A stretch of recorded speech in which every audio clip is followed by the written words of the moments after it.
It was Christmas Eve when my 18-year-old brother Tyler blurted out, "Even I have a girlfriend, and you don't. Loser." My parents burst out laughing like it was the funniest thing they'd ever heard. My dad even joked, "Not even paying would get you one." That's when I pulled out my phone, called the bank, and canceled their credit cards, right there at the dinner table. My name's Jake. I'm 31, and until not long ago, I believed family was something you stuck with, no matter how much it hurt.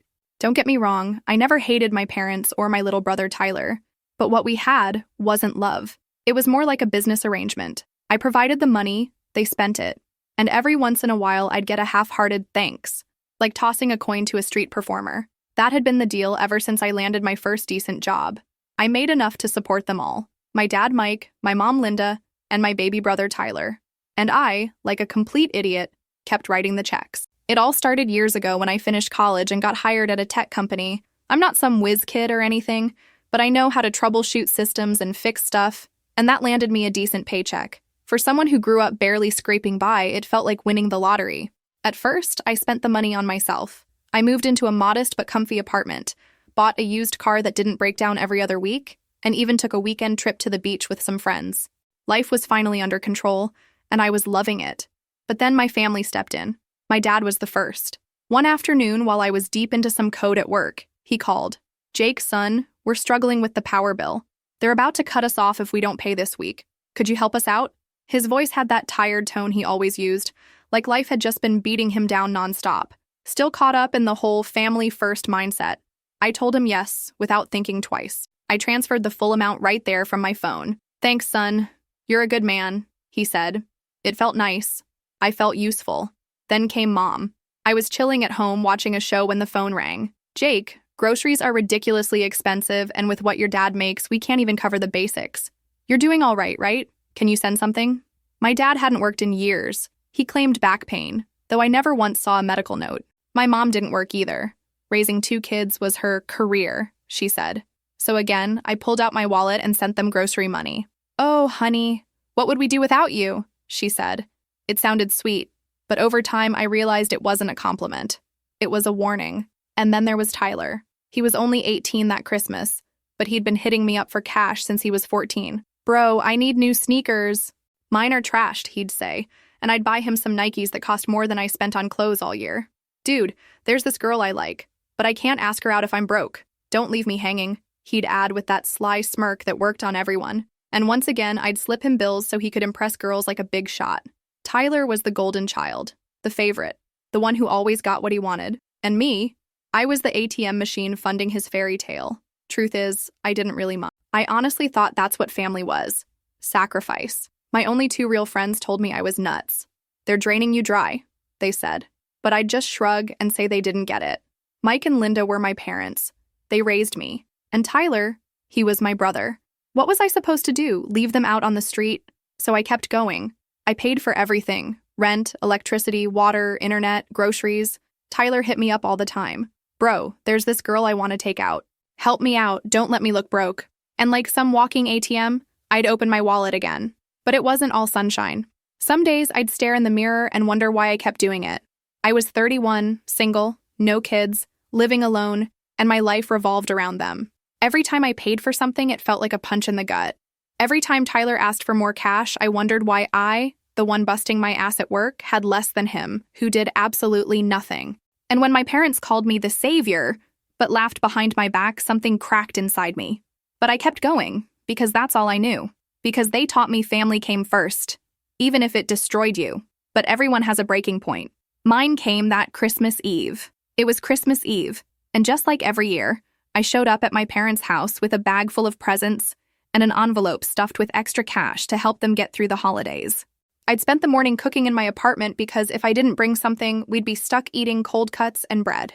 I arrived with a roasted turkey, mashed potatoes, salad, and a couple of bottles of wine that cost me an arm and a leg. The table was set, and for a brief moment I thought maybe, just maybe, this would be a decent evening. We sat down to eat, and at first, everything seemed fine. My dad carved the turkey, my mom served the plates, and Tyler stuffed his face while talking about his big plans for New Year's.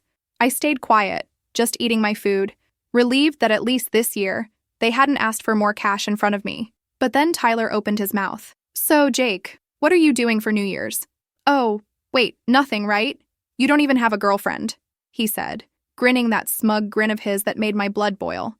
I stared at my plate, took a deep breath, and tried to ignore him, but he wouldn't stop. "I've got a girlfriend, and you don't. Loser, 30 and still single. That's sad," he taunted. My parents, of course, thought it was the funniest thing they'd ever heard.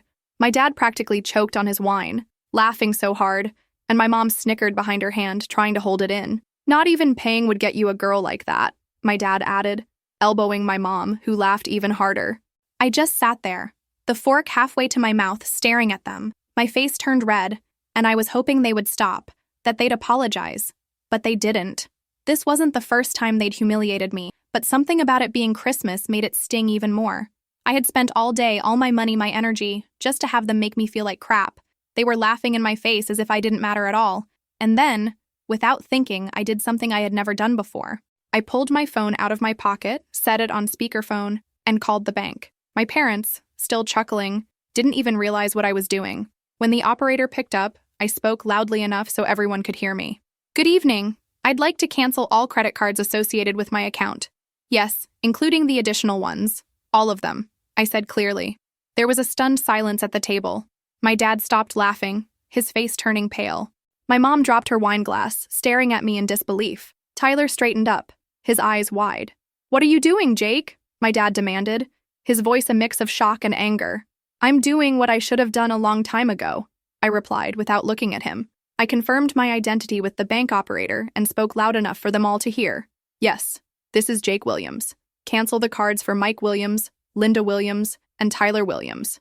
Right now, please." When I hung up, the room was completely still. My dad stood up, his face flushed with rage, his voice shaking. "What's wrong with you, kid? Have you lost your mind?" I remained calm, almost too calm. "I'm just tired of being the loser who pays for everything while you guys laugh at me. I'm done."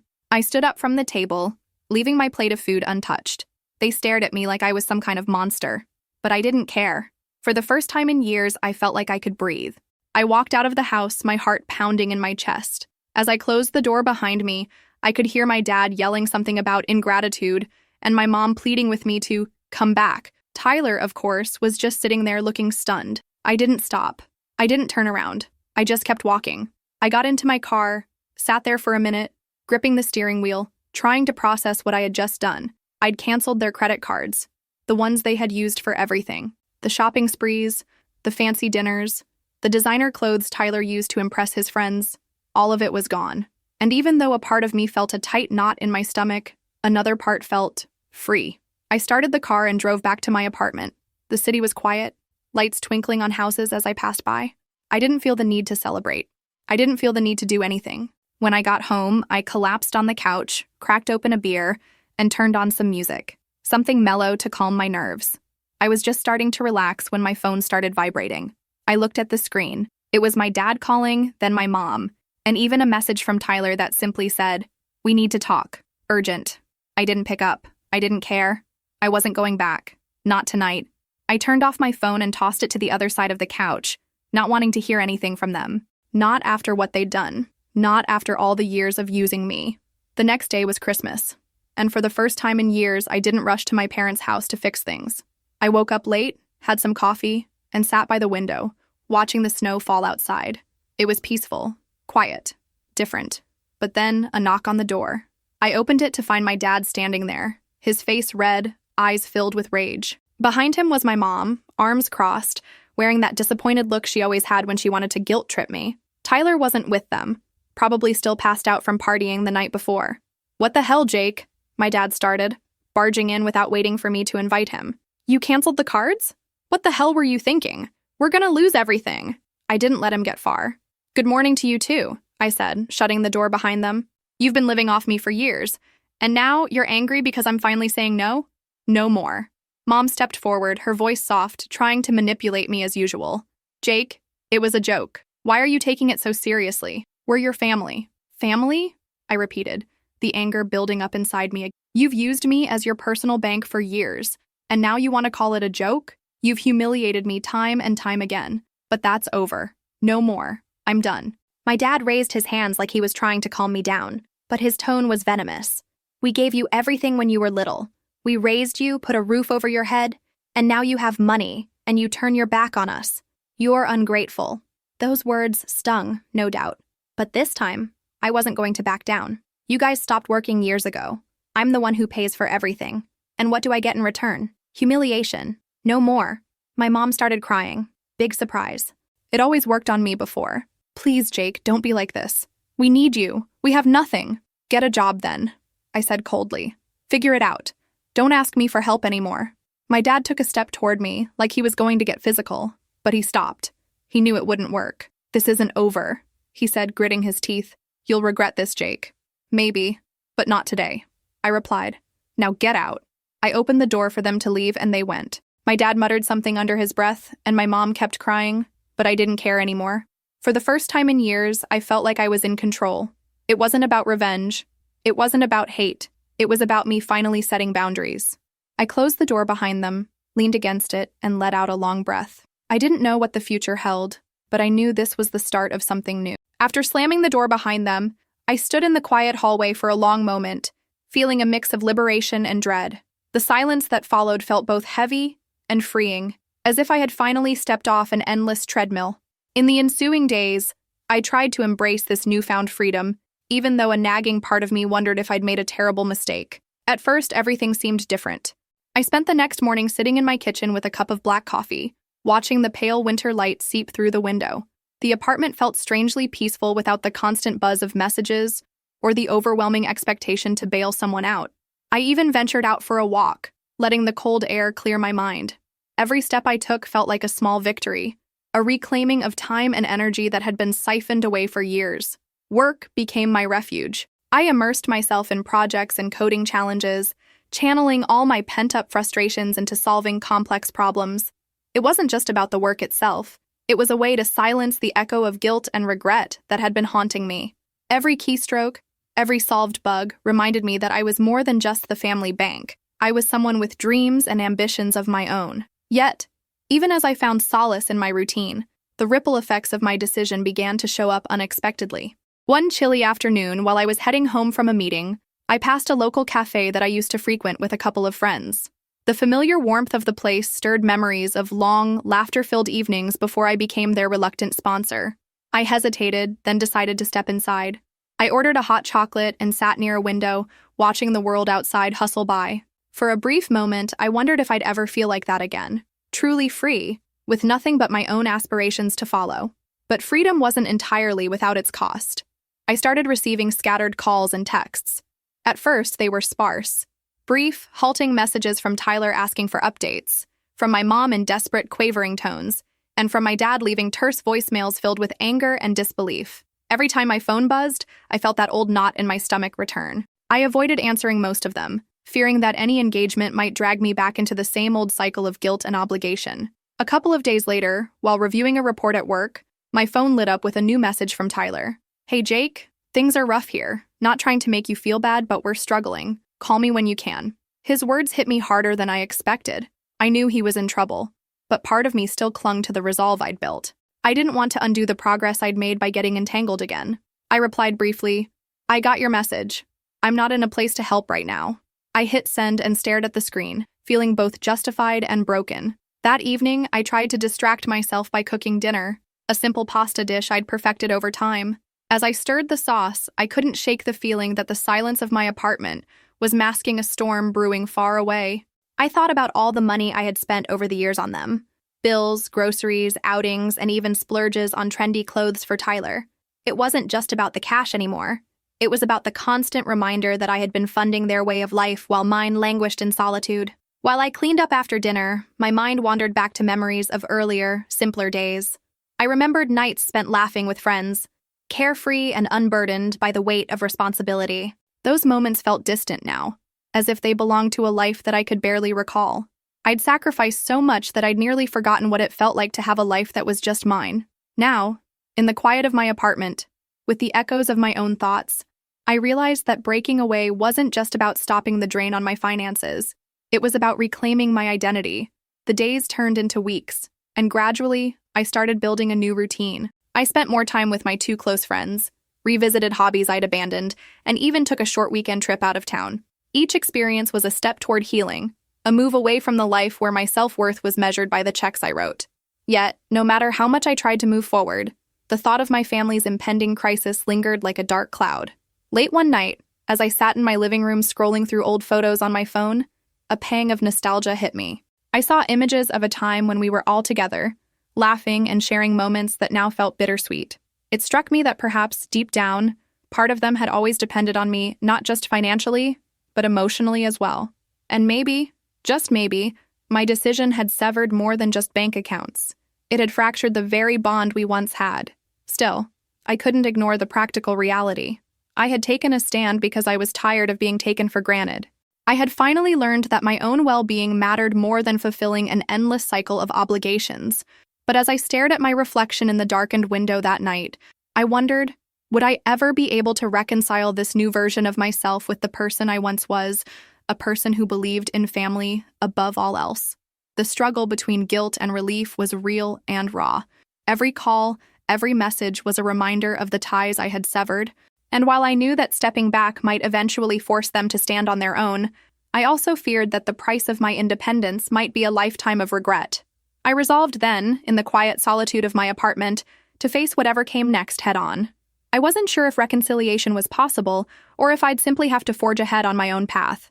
All I knew was that I was no longer willing to live under the shadow of a family that never truly appreciated me. With the winter winds howling outside and the soft glow of streetlights painting the quiet streets, I took a deep breath, closed my eyes for a moment, and prepared myself for the uncertain road ahead.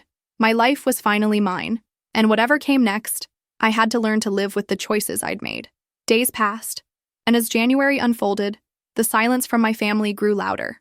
I expected them to come back begging for help. After all, it was clear they didn't have the resources to survive without me, but instead of the usual barrage of calls and texts, the phone remained eerily quiet. It was a strange, almost unsettling peace, like waiting for a storm that never comes. I spent my days at work, immersed in the tasks that used to be a mere distraction. Now, they were a lifeline. My team had noticed a shift in my focus. I was more present, more engaged, and it felt good. It felt like I was carving out a space for myself again, one where I didn't have to live up to anyone's expectations but my own. The weeks that followed felt almost surreal. I had time to think, to breathe, and most importantly, to rediscover what I loved. I went back to reading, something I hadn't done in years, and picked up a guitar that had been collecting dust in my closet for way too long. It wasn't that I suddenly became some artsy guy, but I remembered that life wasn't just about survival. It was about joy, passion, and finding meaning outside the daily grind. But, as expected, the calm didn't last forever. By the end of January, the inevitable happened. My phone buzzed with a new message from my mom. "Jake, please call us. We need to talk." I stared at the screen for a long moment before sighing and putting my phone down. My thumb hovered over the reply button, but I couldn't bring myself to respond. What was there to say? I had already told them I couldn't help anymore. They knew what they had done.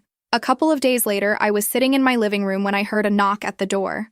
For a split second, I thought it was just a neighbor. But when I opened it, I was met with the familiar sight of my dad standing there, looking like he had been through hell. Behind him, my mom was trying to hide the tears that were threatening to spill over, and my brother Tyler was hanging back, glancing around nervously. I froze in the doorway, unsure of what to do. Part of me wanted to slam the door in their faces and never look back. But another part of me felt a pang of guilt. Was I really doing the right thing? Had I gone too far? "Jake, we need to talk," my dad said, his voice hoarse. He wasn't angry this time. He just looked defeated. "Come in," I muttered, stepping aside. As they entered, I could feel the tension in the room, like something had shifted permanently between us. They sat down, but there was an awkwardness in the air that none of us seemed to know how to handle. Tyler was the first to speak, his voice lacking his usual confidence. "Jake, I know we messed up, but things are bad. Mom and Dad haven't been able to pay the rent, and we've got no food.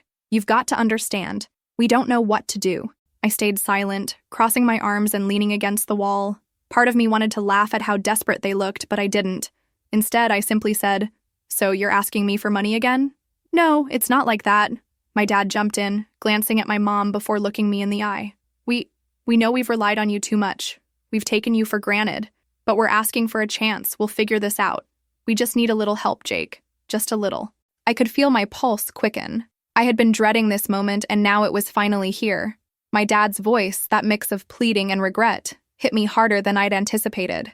And my mom. Her eyes were red from crying, and I could see the weight of years of stress written all over her face. But none of that mattered anymore. I had made my decision. You know, I thought about all of this, I said slowly, my voice calm but firm. For years, I was the one holding everything together. I paid for the house, the bills, the food. I gave you guys everything I could, and I never asked for anything in return. But I never got respect. I never got appreciation. I just got more and more requests. My dad opened his mouth to speak, but I held up my hand, signaling him to stop. No, I said, my voice finally rising. I'm done. I'm done being the bank. I'm done being your safety net. I'm done being your backup plan. You've had your chance, and you've wasted it. The room was silent for a moment, the only sound the ticking of the clock on the wall. Tyler shifted uncomfortably, his eyes flicking between me and my parents. Jake, please, my mom whispered, her voice breaking. We don't have anywhere else to turn. You're all we have left. I didn't flinch. You had me. You had me for years. You just never cared enough to realize that you were taking everything from me. I'm not your ATM anymore. I took a deep breath, trying to steady myself. This was it. There was no going back now. Look, I get that you're in a tough spot, but this is something you have to figure out on your own. I'm not your solution anymore. Tyler stood up, his face flushed with frustration. What's your problem, Jake? Why are you being like this? You don't even care that we're about to lose everything? I looked at him and shook my head. No, I care. But I can't help you anymore. You have to learn how to take responsibility for yourselves. There was a long pause before my dad spoke again, his voice low. You've really changed, Jake. I don't even know who you are anymore. I didn't respond.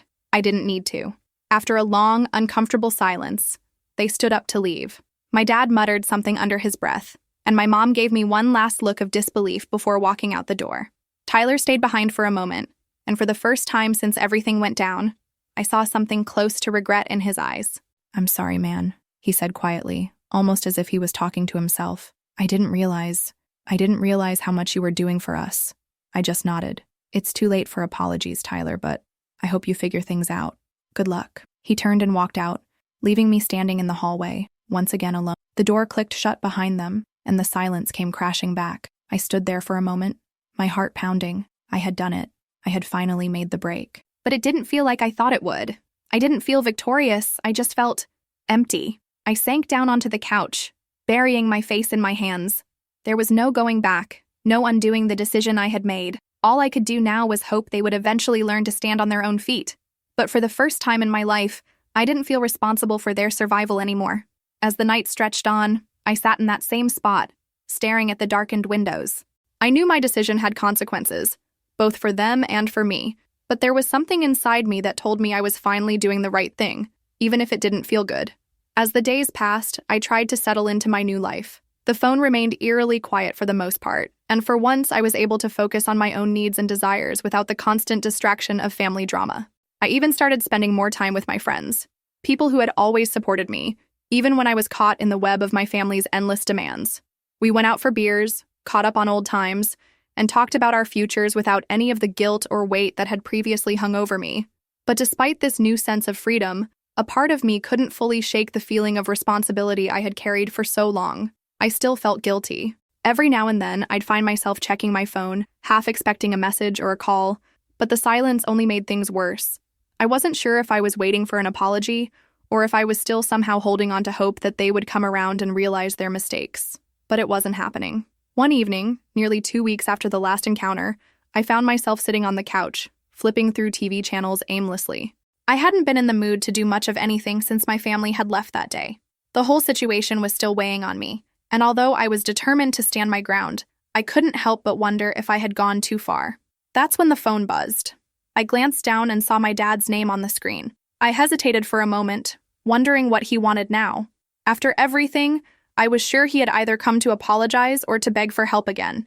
I took a deep breath and answered the call. Jake. His voice sounded tired, older, more worn out than I had ever heard it.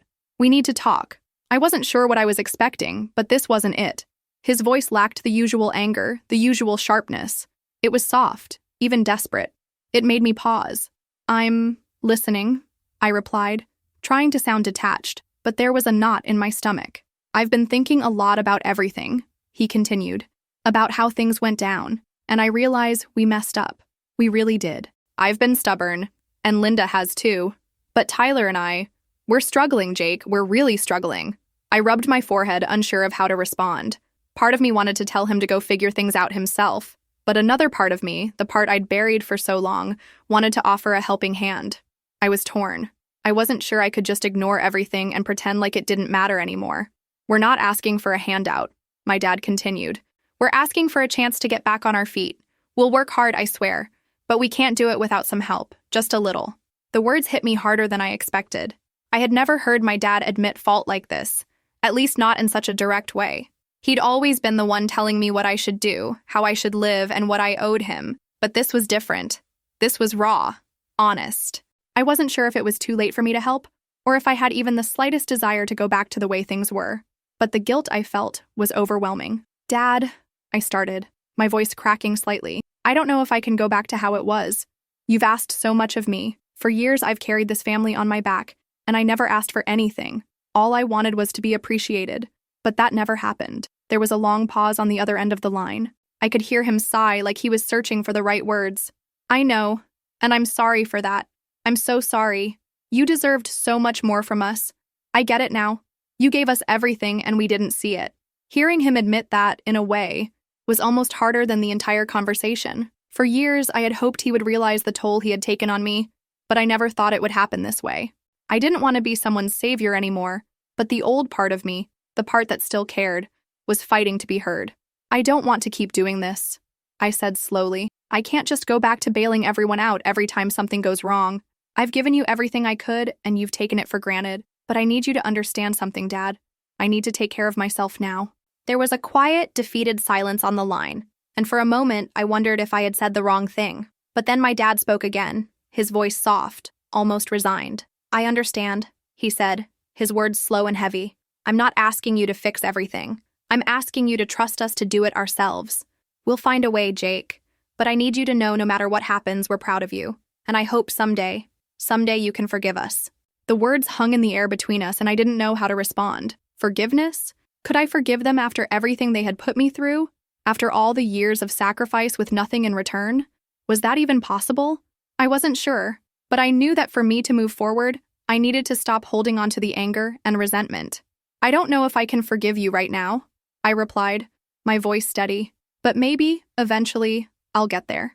I just need time. Take all the time you need, my dad said, his voice full of sincerity.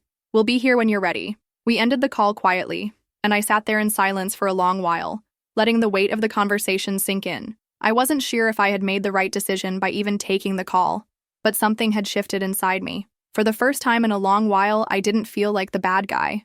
I didn't feel like I was the villain in my own story. Maybe they had made mistakes. Maybe I had too. But that didn't mean I was obligated to carry their burdens forever.